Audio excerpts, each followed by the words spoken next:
Pemirsa yang berbahagia, kembali kita lanjutkan bahasan tentang apa yang sebaiknya kita lakukan berkaitan dengan lahirnya seorang bayi. Maka di pertemuan yang lewat telah kita bahas dua bacaan yang disampaikan dan diajarkan oleh salah seorang ulama salaf, tepatnya salah satu ulama di masa tabi'in, Al-Hasan Al-Basri. Dua bacaan yang sepatutnya kita ucapkan ketika kita ingin memberikan ucapan selamat kepada seorang ayah yang baru saja mendapatkan anak yang baru, momongan yang baru. Demikian juga bisa disampaikan atau diucapkan kepada ibunya ataupun kepada kakek dan neneknya. Dalam kesempatan kali ini kita akan sampaikan, kita akan bahas kalimat ucapan selamat yang disampaikan oleh Imamuna Al-Imam Syafi'i. Kalimat yang diucapkan oleh Al-Imam Syafi'i ketika beliau memberikan ucapan selamat kepada murid pengajiannya yang baru saja dapat momongan. Diceritakan oleh salah satu murid dekat Imam Syafi'i, Arabi ibn Sulaiman rahimallahu ta'ala. Beliau mengatakan, kataba Syafi'iyu ila rajulin min ahlil halaqati ruziqa biwaladin yuhanni'uhu. Al-Imam Syafi'i, seorang guru yang punya banyak murid, beliau menulis surat yang ditujukan kepada salah satu muridnya yang baru saja mendapatkan momongan. Maka di sini kita jumpai keteladanan yang baik yang diberikan oleh Al-Imam Syafi'i, perhatian dengan murid pengajian. Ketika beliau tahu dan dapat berita si fulan beberapa hari ini tidak kelihatan, tidak ikut ngaji karena dia sibuk dengan ngurusi istrinya dan anaknya yang baru saja lahir, maka dia absen beberapa hari, tidak datang di pengajian. Maka Al-Imam Syafi'i, karena tidak mungkin beliau dengan berbagai kesibukan yang ada, beliau tidak berkesempatan untuk datang ke rumah orang tersebut, maka beliau pun berkirim surat memberikan ucapan selamat atas lahirnya momongan. Maka demikian juga, perilaku terpuji Imam Syafi'i ini selayaknya dicontoh oleh para kiai, para ustadz. Hendaklah perhatian dengan keadaan yang terjadi pada anak didiknya, anak muridnya, murid pengajiannya. Di antaranya adalah memberikan ucapan selamat ketika seorang murid yang sering hadir di pengajian ini mendapatkan momongan. Jika tidak memungkinkan untuk sekalian berkunjung ke rumah sang murid, maka bisa dengan menulis surat. Dan menulis surat di zaman ini sangat mudah, bisa diwakili dengan SMS. Maka kita ada meneladani Imam Syafi'i mengirimkan surat kepada murid ngaji karena untuk menyampaikan ucapan selamat atas nikmat yang baru saja Allah Subhanahu wa taala berikan kepadanya berupa momongan yang lucu. Maka berikut ini surat yang disampaikan oleh Imam Syafi'i untuk muridnya.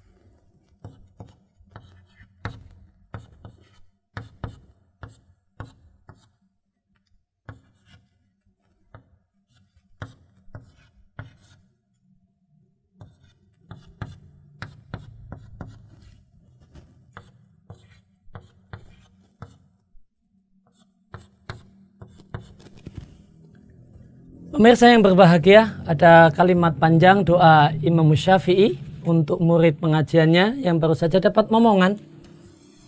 Beliau mendoakan dengan mengatakan fabarakallahu laka fil farisil mustafadi wa ja'alahu thayyiban minal auladi wa hassana wajahahu wa as'ada jaddahu wa ballaghaka amalaka bihi faqara ainan ya akhi wasdud bihi adodan wasdad bihi waladan, yang artinya semoga Allah memberikan keberkahan untukmu, untuk momonganmu, yang semoga momonganmu ini menjadi mujahid yang jago menunggang kuda, yang memberikan faedah bagi Islam dan kaum muslimin.